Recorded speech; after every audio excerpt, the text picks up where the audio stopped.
PT virou uma espécie de UPP, uma unidade de polícia, não de polícia, de política pacificadora, né? A gente está não só gerindo e minimizando danos, a gente tem aprofundado danos. Então, a pergunta é, bom, o que queremos com isso, o que uma parte de nós, do campo progressista, entende que está fazendo com isso? Porque os que percebem a injustiça, que percebem as coisas fora do lugar, os que percebem a crise, a catástrofe, estão cada vez mais seduzidos e sendo mobilizados pelo lado que quer lutar, pelo lado que quer o quebra-quebra, pelo lado que quer ir contra o sistema. Porque a nossa resposta, depois de 14 anos de gestões do PT e agora mais 4, são quase 2 décadas de gestões do PT, de que nos conformamos em ser a situação, de conformamos em ser os gestores da ordem.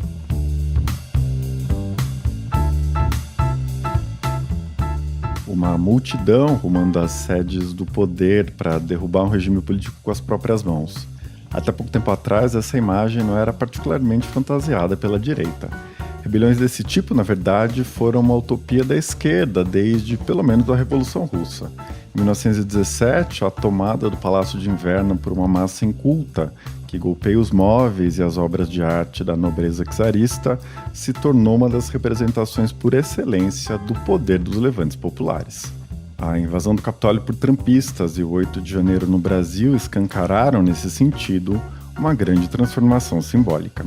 As sucessivas inversões entre direita e esquerda, ordem e desordem, pacificação e insurgência na história recente do Brasil são um fio condutor de 8 do 1, A Rebelião dos Manés, livro recém-lançado de Pedro Arantes, Fernando Frias e Maria Luísa Menezes.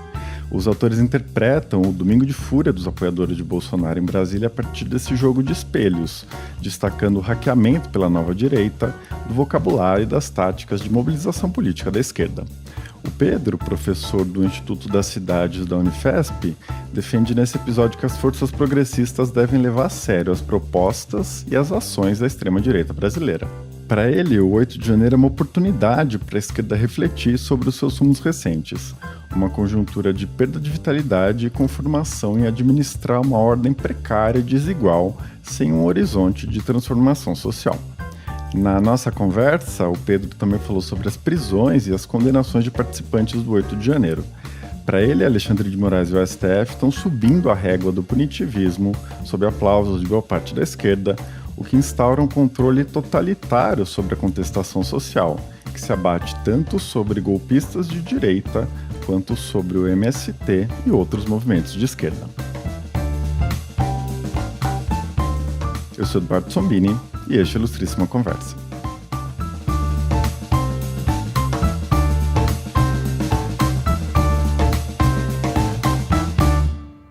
Pedro, seja muito bem-vindo à Ilustríssima Conversa, é um prazer ter você aqui. Bom, vocês escrevem lá no finalzinho do livro, né, que o 8 de janeiro é um caleidoscópio bizarro, propício ao estranhamento, um convite à autorreflexão da esquerda. Eu queria começar por essa ideia de estranhamento, né, porque ela é central, ela orienta a análise que vocês apresentam. Por que é importante para a esquerda avaliar os seus rumos hoje, né? Porque é importante desnaturalizar esses acontecimentos dos últimos anos no Brasil, né? Tirar um pouco do lugar como as coisas são, como elas são lidas automaticamente, para conseguir entender o que está acontecendo com a esquerda hoje. Bom, obrigado, Eduardo, pelo convite, e para a gente já entrar no assunto, a nossa preocupação quando começamos a escrever era um artigo que acabou virando um livro, porque a matéria foi rendendo muitas possibilidades de análise, é de que nós tínhamos que fugir justamente do rótulo e do lugar comum que rapidamente a grande maioria do campo progressista deu para o 8 de janeiro. Foi um ataque bárbaro, golpista, terrorista, inclusive, com o uso inadequado da legislação de terrorismo, da categoria até internacional do terrorismo, para uma ação que era política, não era uma ação de ódio étnico-religioso, mas começamos a perceber, né, que se o 8 de janeiro fosse olhado por um outro ângulo, ele teria muito a nos ensinar, né? Ele diz muito sobre o que é o Brasil atual. E ele é esse caleidoscópio estranho, mutante, né, em que papéis se invertem, em que a gente não sabe mais quem está lutando contra ou a favor do sistema, quem é a força rebelde que move a história e quem é a força conservadora que defende o status quo. E a gente foi percebendo que existiam inversões da esquerda e da direita, né, nesse jogo de espelhos, e que a gente começou a explorar a partir do 8 de janeiro. E aí fazemos esse convite ao estranhamento, a pensar o 8 de janeiro fora desse rótulo mais óbvio de que foi um ato golpista, e entendê-lo como uma mobilização da extrema-direita, que precisa ser investigada, entendida. Por que eles foram capazes de fazer isso? Eles são só gado manipulado, né? Eles sofreram lavagem cerebral, estavam atuando ali a mando de terceiros, ou existe uma capacidade de atuar, de agir a favor dos seus ideais, a favor da sociedade que acredita e ir à luta, né? Uma coisa que o campo progressista tem estado muito recuado. Então, nós chamamos o Bertolt Brecht, né, um dramaturgo que muitos de nós gostamos, e o Bertolt Brecht também, ele sempre problematizou as leituras que o Partido Comunista ou que as leituras mais óbvias de conjuntura eram limitadas, né, e provocava a sua audiência, do público das peças que ele montava, a olhar o mundo por outros olhos, por outros ângulos, e desnaturalizar situações que pareciam normais. Então, esse convite ao estranhamento do 8 de janeiro é o ponto de partida do nosso livro, e é um convite para que o leitor siga com a gente, observando, inclusive, os antecedentes do 8 de janeiro, para entender que é um ato histórico já, né, que permite muitas leituras sobre que país estranho é esse, onde estamos enredados, né? Você falou um pouco agora, né, do tratamento do 8 de janeiro a partir do caráter tragicômico, da desqualificação dessa massa, né? Então, essa ideia, os tios e as tias do Zap que foram sequestrados por algum algoritmo, foram parar em um acampamento, chegaram na Praça dos Três Poderes e quando estavam lá invadindo a sede dos poderes instituídos, né, se conectaram ao Wi-Fi do Congresso para fazer live deles depredando o patrimônio público, se autoincriminar, não é? Essa ideia de que é uma massa que não precisa ser levada a sério, porque no fim das contas é uma piada, é uma farsa, né? Um pouco essa coisa de, os golpistas brasileiros, eles nem conseguem fazer algo direito, né? A gente não precisa se preocupar, no fim das contas a ameaça não era tão grande assim. Eu acho que é um pouco essa a mensagem, é esse papel que essa narrativa cumpre, né? De, para lidar com esse evento simbólico, a gente pega o que tem de mais folclórico, pitoresco, para dizer a gente não precisa sofrer tanto, né?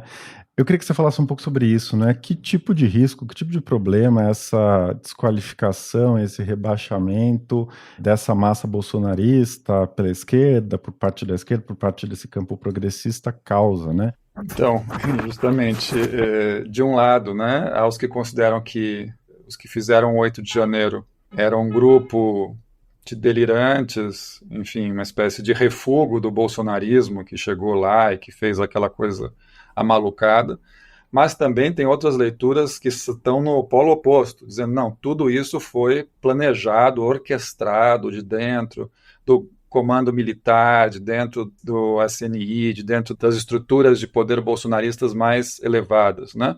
Então, nossa leitura não é cair nem em um lado nem em um outro. O que a gente quer entender, essa massa é muito heterogênea, o grupo que esteve lá é muito heterogêneo, né? Que tinha militares infiltrados, os kids pretos, tinha gente ligada realmente à polícia, à segurança, gente que entende de quebra-quebra, de depredação, de estratégia de ocupação, de invasão de palácio, e também tinha os turistas de ocasião, tinha os oportunistas, tinha os evangélicos orando dentro do Congresso, fazendo uma movimentação toda em torno da limpeza espiritual de Brasília, né? Brasília degenerada, Brasília Gomorra, e as senhoras e senhores passeando pelas rampas e fazendo selfies e mostrando tudo o que estava acontecendo e também dando uma quebrada aqui a colar, uma cagada aqui a colar, enfim, era um espetáculo grotesco, né?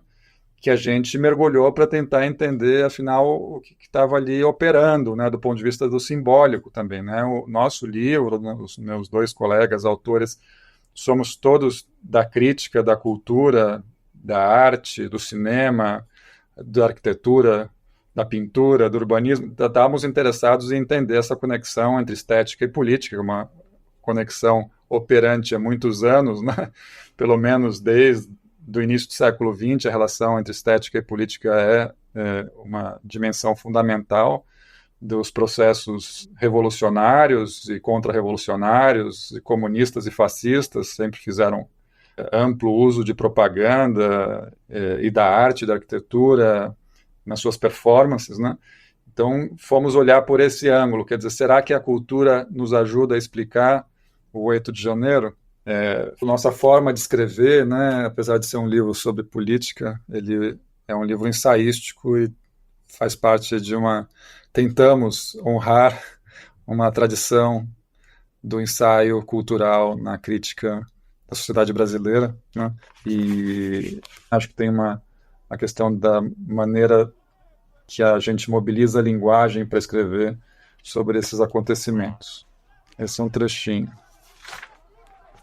A PM escoltava os manifestantes até a Praça dos Três Poderes, e mesmo com inúmeras evidências de que não seria uma manifestação pacífica, nada fez, ao contrário. Como as forças policiais e militares estavam ao lado e camufladas entre os manifestantes, sem perspectiva de confronto direto, muito menos derramamento de sangue, os ataques aos palácios assumiram o ar de parque temático, para desrecalcar ressentimentos e ódios acumulados. De um lado, quebra-quebra geral. De outro, certo voyeurismo da barbárie, estilo turismo de ocasião, instagramável em meio ao caos e à destruição dos palácios, entremeado por orações e gritos de guerra, euforia e descarrego.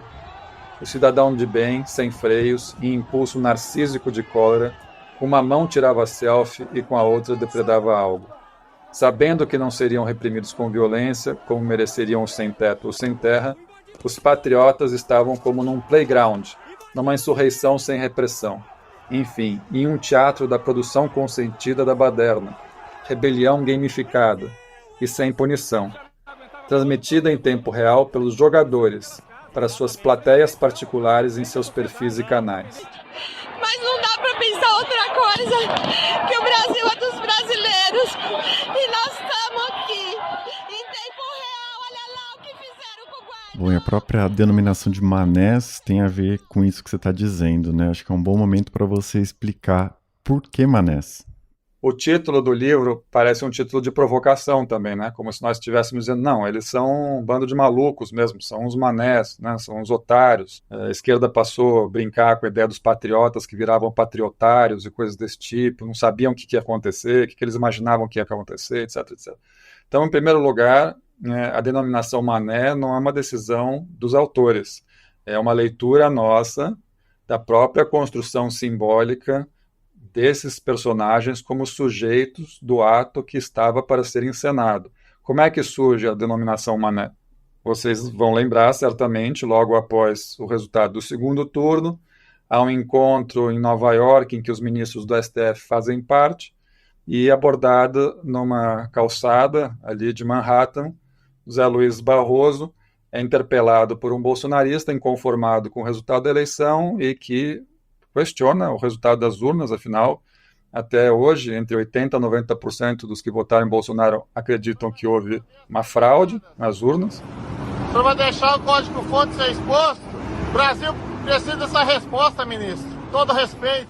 E o Barroso responde ao fulano. Perdeu, mané, numa mola. É sério. Não fala isso não, ministro. E aí, isso calou fundo, né? Porque viraram memes, e essa frase dele, assim, isso se multiplicou, se viralizou nas redes sociais, e foi um pouco uma humilhação para os perdedores, né? No sentido de que, olha só, então os ministros do STF, que, enfim, já eram atacados pelo bolsonarismo, porque, de algum modo, o Supremo acabou sendo a grande força de oposição ao bolsonarismo, não foi a esquerda, né?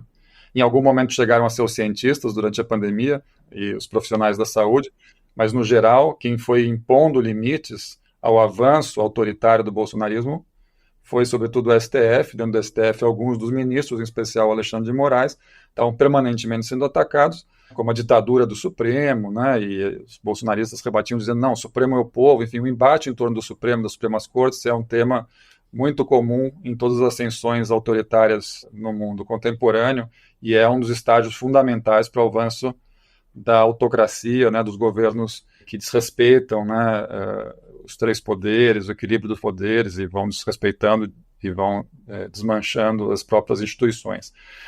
Nesse sentido, eles acabaram se vendo como os manés que tiveram a eleição roubada pelos malandros. Quem são os malandros? São os próprios ministros do STF, do TSE, do Tribunal Superior Eleitoral, e mancomunados com a bandidagem do PT, PCC, enfim, dos comunistas, bandidos, etc, etc.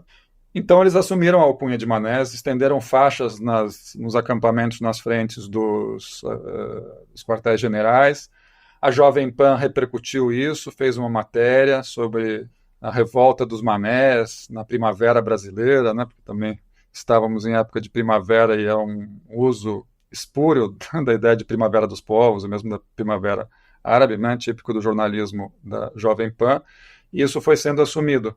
E eles passaram a se comunicar também como manés e passaram a convocar o 8 de janeiro como um levante dos manés, né? Nós fizemos um amplo levantamento das postagens para o 8 de janeiro, recortamos algumas delas que nos interessavam mais por usarem não só a denominação de mané, mas usarem a estética e o discurso da esquerda para o 8 de janeiro. A ideia de tomada do poder, de levante do povo, de greve geral, inclusive a ideia da festa da Selma, né? A ideia da dia de festa é a maneira como os movimentos sem terra e sem teto chamam para ocupações de terras e de prédios.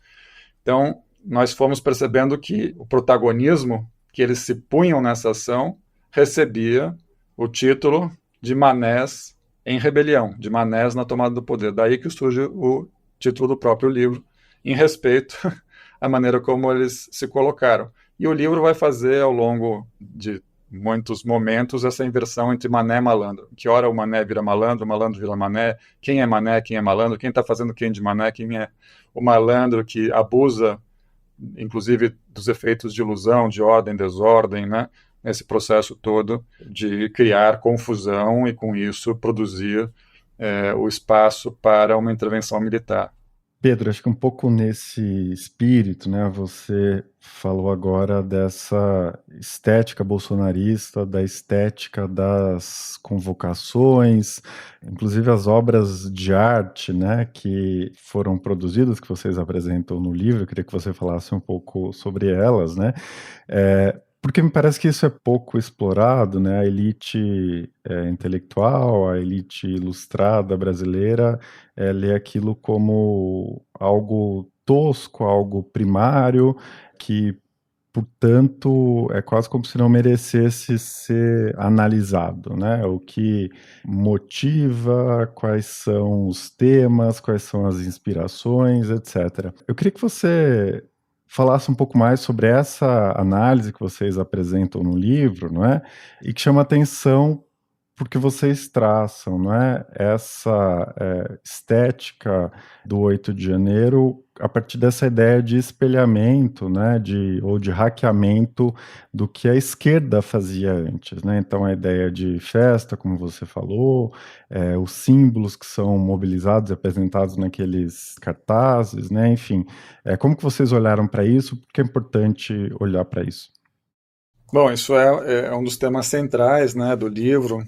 Discutir qual é o campo simbólico, visual, estético, narrativo que movimenta essas multidões. Isso, inclusive, é um tema clássico, né, de quem estuda psicologia de massas e processos revolucionários ou fascistas. O que move multidões do ponto de vista de sujeitos desejantes de uma outra sociedade, independente de qual sociedade seja essa, mas é a capacidade de atuar diretamente na transformação da história, pelos mais diversos meios, mas existe algo que deflagra nessas pessoas a vontade de agir. A extrema-direita tem atuado de uma maneira que remonta, enfim, práticas fascistas tradicionais, né, de criar o inimigo imaginário, todo o discurso de ódio, de pânico moral, das ameaças todas, né? A ameaça do estranho, a ameaça de gênero, a ameaça do imigrante, né, que é mais forte em outros países do que no Brasil. Então, todas essas situações das ameaças que colocam, e da ameaça, inclusive, do apocalipse, né? Então, a discussão toda de uma parcela das igrejas evangélicas que estão anunciando, né, o juízo final, a proximidade do juízo final, e combinam isso com o aquecimento global e com outras questões que estão também na ordem do dia, né, que nós estamos diante de catástrofes e crises acumuladas. É algo que a direita vem aproveitando essa situação de medo, pânico, de instabilidade, de falta de proteção social, de falta de pleno emprego, de direitos trabalhistas, de estabilidade. Então, toda essa situação é propícia a construir discursos mobilizadores, né? E o que a gente vai estudar no livro, né, indiretamente, é um estudo a partir da maneira de convocar as ações diretas da extrema-direita, é que eles nos observaram. Eles observaram o campo progressista e perceberam que, desde o fim da ditadura, toda a nova república, quem esteve nas ruas, quem conquistou direitos, quem propôs os debates principais e quem fez marchas, fez acampamentos, quem fez pedidos de impeachment, no caso do Collor, né? Óbvio que tem mais forças por trás da derrubada do Collor, mas assim, a capacidade de agir nas ruas, agir para defender seus projetos de sociedade, de ampliação de direitos, de políticas públicas, a tentativa de se fazer reforma agrária, de se fazer reforma urbana, perceberam que essas lutas aconteceram e que foram razoavelmente bem-sucedidas. E que aí entra uma leitura do Olavo de Carvalho, né, de que a esquerda aprendeu com a ditadura de que ela não tinha como fazer o enfrentamento militar. Perdeu a luta armada, ia ser massacrada e continuaria sendo massacrada, e mudou a sua capacidade de agir de uma guerra de movimento para uma guerra de posição, para usar o termo do Gramsci. Inclusive o Olavo de Carvalho é um dos leitores do Gramsci, faz uma leitura meio arrevezada, mas o que ele propõe? Ele percebe que a esquerda resolveu construir hegemonia a partir de formas de ação no campo cultural, que vai da educação, das artes, do jornalismo, até da igreja progressista. Então, todas as formas de construção simbólica de entendimento do mundo estavam sendo disputadas, estavam sendo vencidas pela esquerda numa perspectiva progressista no Brasil pós-ditadura. E o que o Olavo vai indicar, desde os seus livros nos anos 90, e vai seguindo, e se torna o ideólogo da extrema-direita, é: façamos o mesmo. As armas já estão do nosso lado, eles têm uma vantagem, mas os livros estão do lado dos outros. Inclusive, assim, a oposição entre armas e livros é o título de um dos pseudo-documentários da Brasil Paralelo, né, sobre o não golpe de 64. Quer dizer, quem esteve com as armas no final perdeu, quem esteve do lado dos livros no final ganhou. Então, óbvio que a extrema-direita não tem as condições atuais de ocupar o espaço cultural, tanto que eles encerram o Ministério da Cultura, eles atacam as universidades, eles não têm um arsenal capaz de estar nesses espaços, mas eles começam a criar o seu próprio espaço, seu espaço paralelo de comunicação, de formação do campo simbólico, com as suas produtoras, com as suas redes, com os seus gabinetes do ódio, com as suas meméticas, Então, eles vão sendo produtores de conteúdo, como se diz hoje, né? Na gíria aí da comunicação. E eles ganham um sucesso enorme, porque as tecnologias algorítmicas das Big Techs favorecem esse tipo de discurso que eles propagavam. Então, eles, ao mesmo tempo que vão nos olhando e aprendendo e entendendo como é que acontece a luta social, e a velha luta de classes, que hoje não é exatamente aquela mesma luta de classes, mas aprenderam a lutar, aprenderam a fazer agitação e propaganda, aprenderam a tomar as ruas, aprenderam a fazer convocação, a fazer marchas, a fazer acampamentos, a fazer ações diretas, a fazer insurgência. Então é isso que a gente está interessado em entender, e fazem ao seu modo. Eles não estão simplesmente nos imitando, eles nos ironizam, né? Um dos posts que eles fizeram para chamar o 8 de janeiro, eles citavam o Zé Dirceu, dizendo: olha, o Zé Dirceu, quando o Lula foi eleito, disse que eles não ganharam só uma eleição, eles vieram para tomar o poder. Agora somos nós que perdemos a eleição, mas viemos para tomar o poder. Então, fiquemos atentos, né? A gente está sucessivamente menosprezando a capacidade da direita e já temos as lições suficientes para perceber que eles têm capacidade de ação, ousadia, direção e sabem o que querem. E nós, o que queremos? Seguir defendendo a nossa frágil democracia, que certamente precisa ser defendida, mas precisa ser tensionada e radicalizada, porque o nosso país ainda é um dos países mais desiguais do mundo, mais violentos do mundo, com maior número de vítimas de violência policial, de feminicídio, de vítimas trans, de homofobia, de todos os tipos de violência. Que sociedade é essa que nós queremos conciliar, pacificar?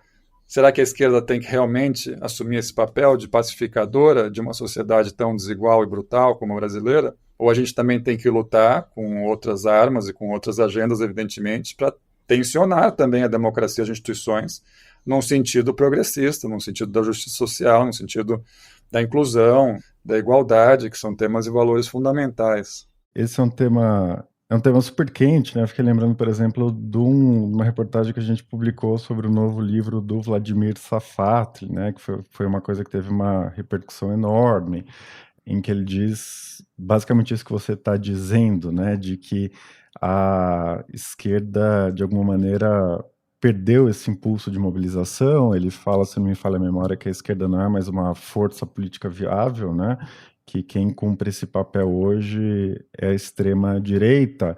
E no universo progressista, na esquerda institucional, isso que você está propondo é visto com muitas reservas, com muito medo, gera muita ansiedade, né? Essa ideia de que o que a esquerda pode fazer é apoiar o Alexandre de Moraes, preservar a democracia, preservar as instituições e não tensionar de forma alguma ir para a rua, de forma alguma pressionar o governo, de forma alguma o MST fazer ocupações, porque isso é jogar lenha numa fogueira que ninguém sabe que incêndio vai virar, né?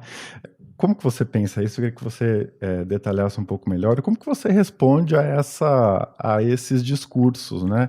Essa ideia de que se a esquerda conseguir minimamente gerir esses conflitos, conseguir evitar o pior, conseguir, como disse o seu pai na entrevista aqui, né? Fazer uma boa redução de danos, isso já é uma grande coisa e é melhor não tentar nada além disso. Esse é um tema que vai até um pouco para além do livro, né? Mas o livro coloca realmente essa questão, né? E tivemos um debate na filosofia da USP com Vladimir Safatli sobre o livro, né? Nossas posições têm forte diálogo, né? Nós não damos o veredito de que a esquerda literalmente acabou, nós estamos tentando levantá-la das cordas, assim. Óbvio que não é uma posição voluntarista nossa, mas, enfim, de que levante e lute, né? Que história é essa, né?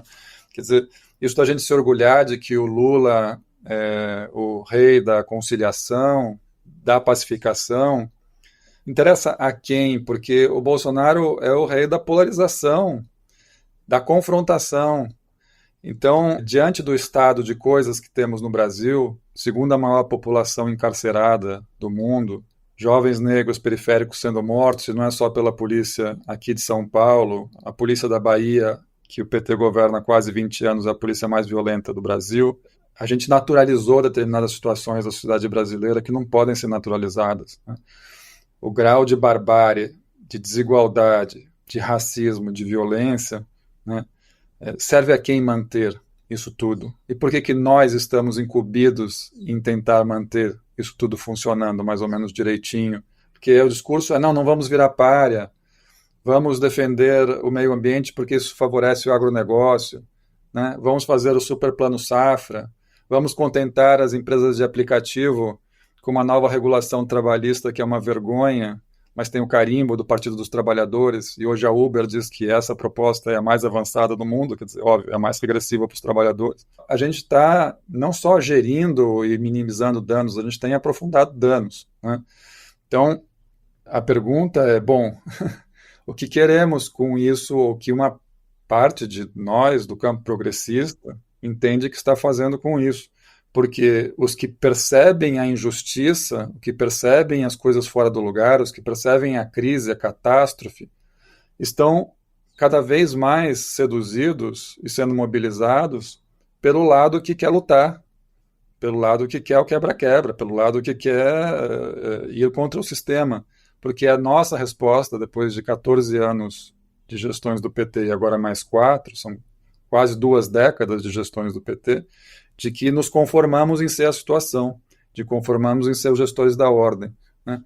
E uma das questões discutidas no livro, porque o livro vai trabalhando com os espelhamentos entre esquerda e direita, entre a esquerda radical, a direita radical, a esquerda da ordem, a direita da ordem, e depois entre as próprias, como as duas esquerdas se veem, como as duas direitas se veem, depois como a direita vê a direita que quebra os espelhos, que quebra os vidros de Brasília, enfim, tem toda um jogo de espelhos, mas a gente tem um terceiro espelho, que não é o da esquerda e da direita, que é um espelho oculto ao longo do livro e que aparece em alguns momentos.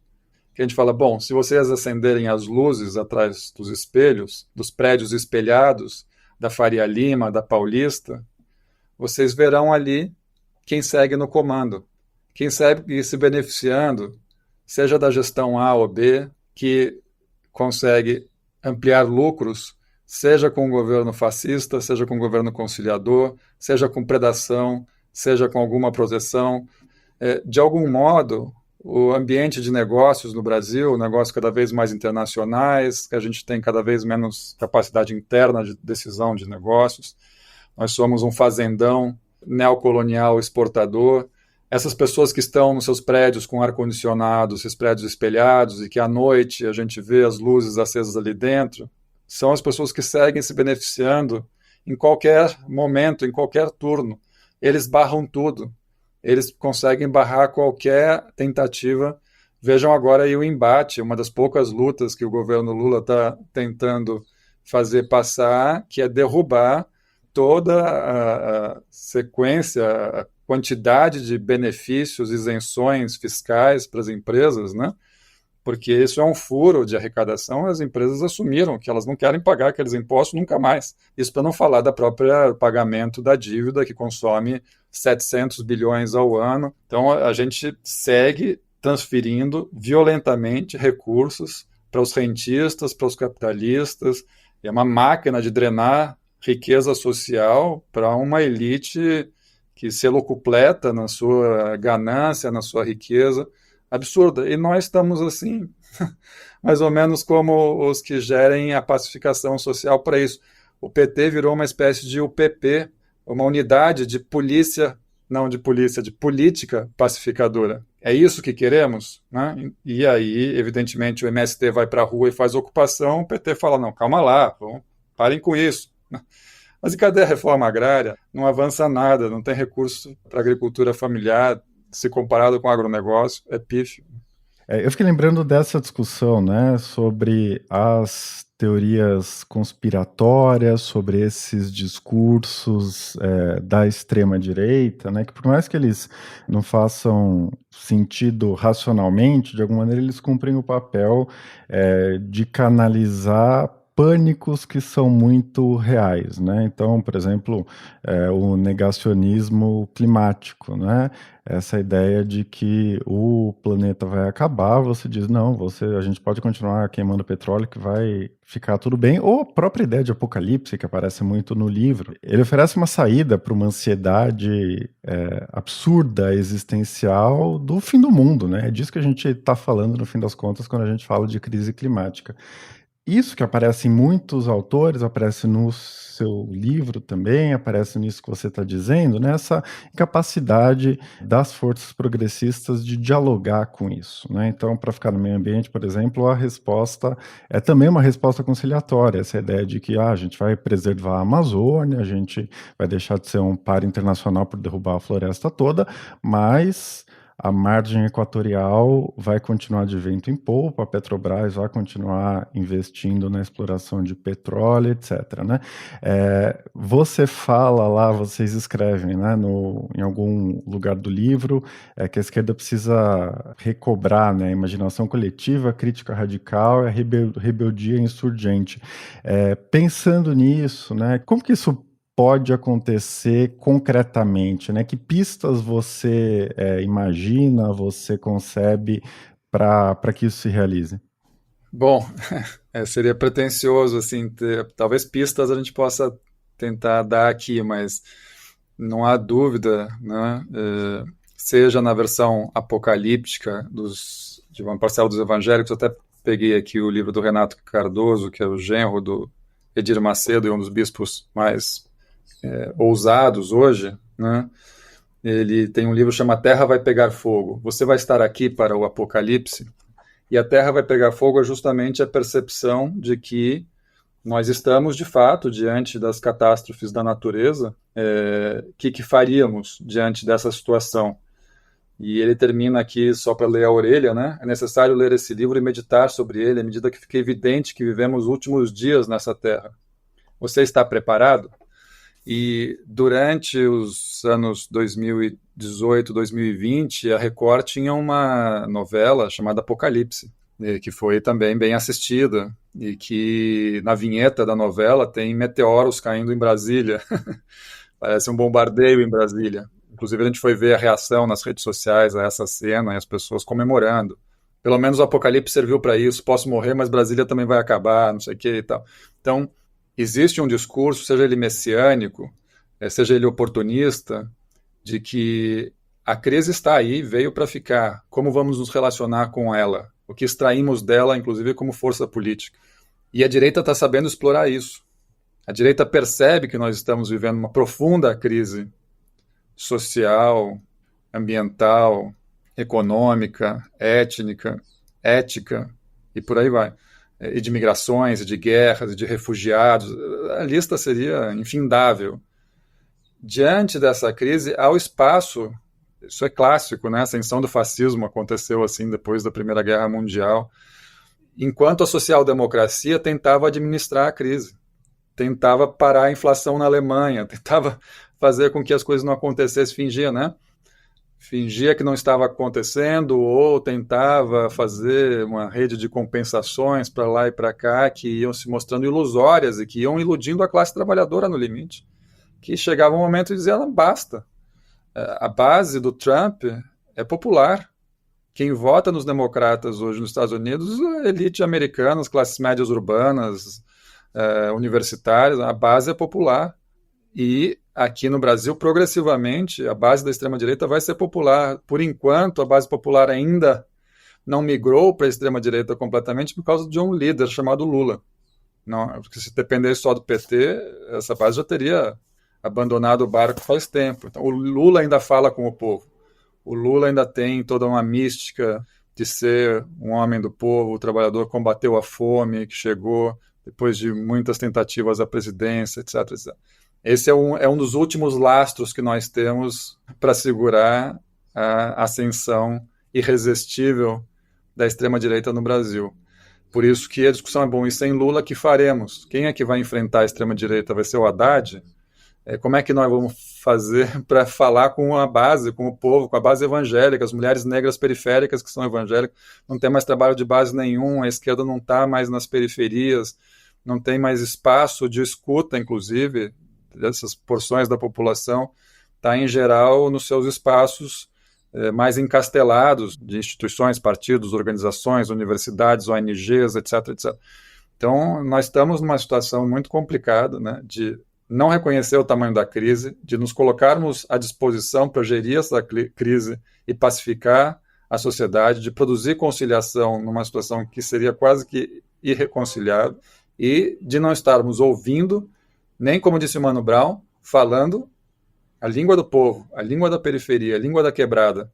Há um destacamento. Essa esquerda institucionalizada, como aconteceu na Europa também, é uma esquerda elitista, arrogante, de corredores de Brasília, e que deixou de construir a luta social, a formação, a educação, a escuta nos lugares em que o povo está. Então, acho que se é para pensar uma pista, a pista é essa. Com quem estamos, com quem falamos, como falamos, com quem ouvimos, quem são os nossos aliados, o que queremos, qual o nosso programa mínimo, né? São as questões básicas que movimentariam uma capacidade de atuar na movimentação da história. A direita tem tudo isso. Eles sabem responder todas essas perguntas que a gente fez. Nós da esquerda vamos gaguejar para responder uma por uma. No fim do livro, né, acho que essa é a última frase, vocês escrevem que derrotar temporariamente o bolsonarismo foi só o primeiro round e agora.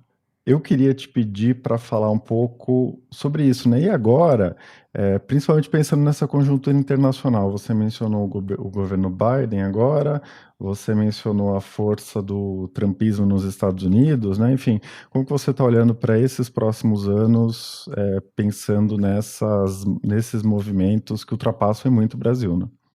Sim, a gente está diante de já uma nova conjuntura da extrema-direita internacional, dessa internacional fascista, em que determinados governantes estão se consolidando. Putin na Rússia, Modi na Índia, Orbán na Hungria, Erdogan, agora temos Milei aqui ao lado na Argentina e tudo nos indica que teremos Trump eleito em breve nos Estados Unidos com um programa ainda mais radical do que o anterior. Não é só build the wall, construamos o muro, mas agora é deportação em massa e a produção de campos de concentração de imigrantes ilegais dentro dos Estados Unidos que ficarão ali isolados até o momento de deportação. Para dizer de algumas das ações que ele está já abertamente falando, os Estados Unidos já nesses termômetros da democracia já é considerada uma democracia com fragilidades, não é mais considerada uma democracia plena, e a chance de uma regressão democrática com o próximo governo Trump, ele já tem maioria na Suprema Corte, ele vai ampliar ainda mais a maioria na Suprema Corte, ele vai ter viradas de vários dos direitos conquistados nas últimas décadas a partir dessa condição. Então, é realmente uma conjuntura, né, que ficarmos numa posição no Brasil apenas de pacificadores, administradores da economia local vai ser pouco. A gente precisa fazer mais e precisamos ajudar a construir também uma internacional progressista, se não socialista, que barre essa ascensão do outro lado, porque eles estão mais organizados, eles estão trocando experiências e tecnologias e formas. Isso não esqueci de falar ainda do Bibi Netanyahu, que também faz parte, né, dessa rede da extrema-direita. E Israel é um dos principais laboratórios do extremismo que vivemos no mundo atual, né? No limite de extermínio de populações por inteligência artificial que produz matança como estamos assistindo. Então, isso nos coloca o desafio. Na verdade, as pessoas acham que vão ler um livro sobre a extrema-direita. Ele é, de fato, um livro para entendermos um pouco mais sobre que extrema-direita é essa. Enfim, a gente trata como os militares atuaram nessa história toda, a gente vai investigar vários dos atores, a gente vai entender os desdobramentos do 8 de janeiro, os processos de julgamento. Né? Então, tem uma parte do livro também que detalhamos o que é o punitivismo que está surgindo do 8 de janeiro. Mas, sobretudo, é um livro para uma reflexão da própria esquerda. Por que tão rapidamente a gente rotula a direita de imbecis, patriotários, delirantes, idiotas, malucos, terroristas, né, vândalos, enfim, todas essas adjetivações, e o 8 de janeiro apenas como foi um ato golpista e ponto final. Vejamos, vamos sair um pouco desse pedestal, dessa arrogância ou dessa forma tão contundente de dar razão às coisas de uma forma rápida demais para entendermos um pouco mais o movimento das coisas, dos sujeitos, da história e como eles ganharam uma capacidade de agir que é assombrosa e que está em movimento. Pedro, para a gente encerrar, eu queria te pedir para falar um pouco justamente sobre as condenações, né? Porque o livro é todo baseado nessa ideia de que as pessoas que estavam no 8 de janeiro, elas se viam como os manés, né? Primeiro dos malandros do STF, depois, né, teve uma parte das pessoas que começou a se ver como os manés da cúpula militar, porque as Forças Armadas não apareceram no ato seguinte, que seria, né, a intervenção para fazer o Bolsonaro voltar. E agora com as condenações todas, né? O que elas mostram, né? Existe algum sentido nelas, né? Eles são novos manés, né? No sentido de que os possíveis mentores intelectuais, os financiadores, ou não sofreram ou sofreram muito menos, né? Como que você analisa essa conjuntura? Sim, então, o livro, enfim, ele é um ensaio que tem várias viradas dialéticas, né? Entre esquerda, direita, ordem, desordem, manés e malandros, vigilância e punitivismo, né? O cidadão de bem, o cidadão em fúria, a ousadia e a acomodação. E os nossos protagonistas do 8 de janeiro, eles também vão mudando, né? São os malandros que fizeram de tudo para ganhar a eleição, e agora a operação da Polícia Federal Tempus Veritatis mostra claramente, né, que se tentou de tudo para ganhar a eleição, né, mas que era um jogo sujo. Eles estão em guerra contra o campo progressista. E nós é que não estamos exatamente percebendo que fazemos parte dessa guerra. Depois eles assumem a alcunha de manés, vão à luta, fazem o 8 de janeiro, e no 8 de janeiro o objetivo, e a gente vai mostrando as cenas, etc., a gente faz um pouco essa crônica da vida cotidiana no 8 de janeiro, ali, o que estava acontecendo. Eles vão para um quebra-quebra, até que quando chegam as forças de segurança, uma parte percebe, ixi, deu merda, e foge, e a outra parte vai lá e aplaude a chegada dos militares, né? Se ajoelha diante deles, faz continência, estende a bandeira aos pés dos militares, falando, bom, agora nós, né, os adolescentes, estamos passando aos pais, à autoridade, a vocês que têm as armas, para que façam o próximo ato. E o próximo ato era, bom, ponham ordem na confusão que nós criamos, e ao porem ordem na confusão que criamos, assumam o poder, coloquem o interventor, afastem o Lula. Isso estava no campo do imaginário, mas estava também no campo de uma certa tática que estava sendo traçada, né, inclusive antecipada, de que a famosa GLO e que os militares poderiam ingressar para garantir a lei e a ordem a partir de um estado de desordem, de anomia, de confusão generalizada, etc, etc. O próprio Olavo de Carvalho tem uma das frases que mais foi transmitida poucos dias antes do 8 de janeiro, dizendo isso. Façam a confusão que os militares vêm e intervêm. Então, eles estavam nessa expectativa, e alguns dos presos em depoimentos, depois todos falam essa versão. Fizemos a nossa parte e aguardávamos que as lideranças assumissem o controle dali para frente, e não assumiram. E aí, o que aconteceu? Então, os manés fazem a sua malandragem, estão seguros de que estão fazendo as imagens da revolução, e depois essas são as imagens que vão os incriminar. E aí eles voltam de novo a ser manés, né? Então eles são cúmplices, são atuantes nesse processo todo, e depois vão ser vítimas do abandono das lideranças deles mesmos, né? Então a base radicalizada que foi sendo pilhada na frente dos acampamentos, que foi sendo mantida na frente dos acampamentos, foi sendo alimentada, pronta para ir a campo. Os militares, Bolsonaro, seus auxiliares, ficam ali no vai, não vai, né? Tudo que a gente está vendo, os dados que estão sendo divulgados, as comunicações entre generais, um xingando o outro, um tentando convencer o outro, abaixo-assinados e tal, minutas, golpistas, etc. Nessa indecisão, tem um momento que quase todos recuam, e Bolsonaro vai embora, enfim. E a base radicalizada vai à luta. Ela decide que vai fazer assim mesmo. E acha que está tudo mais ou menos combinado, e acha que pode confiar nos militares, né? E no final, a gente vai até transcrever a fala que ficou bastante famosa, que viralizou, de um coronel que estava no meio da ação e que se sentiu abandonado pela cúpula militar, o coronel Adriano Testoni, que aliás foi o único que teve que responder ao 8 de janeiro na justiça militar e foi exonerado, né? Porque ele xinga os generais de filhos da puta, de vanguardeiros do caralho, que nos abandonaram, e quando ele percebe que ele e a esposa dele, os dois com camisa da CBF no meio do quebra-quebra, iam para a cadeia. E devem pegar aí suas penas também em torno de 15, 17 anos, como a grande maioria está pegando.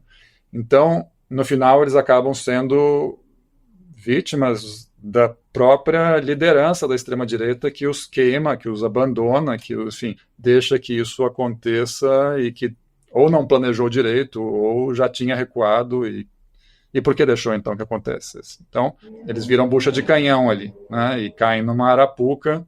E aí chegamos aos julgamentos, né, que é outro tópico que a gente vai discutir no final do livro.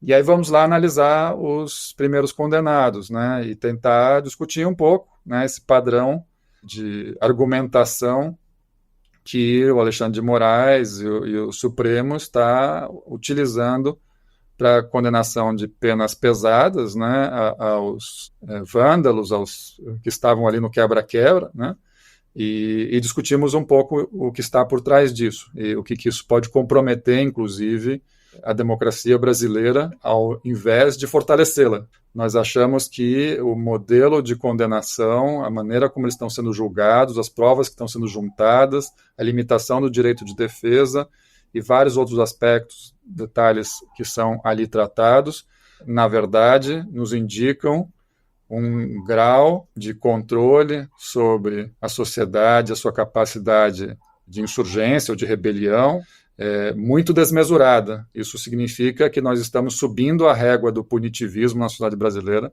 para qualquer tentativa de mudança da ordem. Isso não quer dizer que nós estejamos defendendo o golpe, estou dizendo que vamos sofrer isso por todos os lados, porque o padrão hoje de impedimento da mobilização social para tensionar a democracia, seja num sentido golpista ou seja num sentido de radicalização democrática, a favor da transformação social, da inclusão, da igualdade, está nos levando a um sistema de punitivismo e controle das multidões, que temos visto isso não só no MST, que está sendo muito rechaçado, já teve uma CPI agora, a CPI contra o MST acontece logo na esteira do 8 de janeiro, como o movimento do passe livre, que sempre se mobiliza no início de todo o ano, porque é o momento de aumento das tarifas, e que foi para a rua, e que foi violentamente reprimido, e que teve dezenas de manifestantes presos, foram, aqui em São Paulo, enquadrados e tipificados nas mesmas ações do 8 de janeiro, como tentativa de abolição violenta do Estado de Direito. Então veja só que nós estamos entrando num léxico, né, meio George Orwell, de 1984, de um sistema de controle totalitário das multidões, em nome de preservar a democracia contra o golpismo. Até aí parece tudo razoável, mas veja que esta regra vai valer para todos, e parece que isso vai fazer com que quem se beneficia desse status quo, dessa nossa ordem iníqua da sociedade brasileira, saia ganhando, porque nossa sociedade estará de mãos atadas, pacificada, para engolir o que der e vier.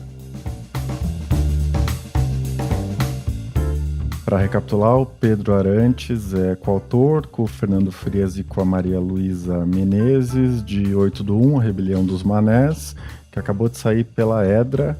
Pedro, queria agradecer muito a sua participação, foi um prazer conversar com você. Eu que agradeço, Eduardo. Obrigado pela oportunidade. Este foi o Ilustríssimo Conversa. Eu sou Eduardo Sumini e a edição de som foi feita pelo Rafael Conkle. Se você tiver comentários, críticas ou sugestões, fica à vontade para me escrever. Pode ser pelas redes sociais ou pelo meu e-mail, que é o eduardo.sombini@grupofolha.com.br. Esse episódio usou áudios do UOL. A gente se vê daqui a 2 semanas. Até lá!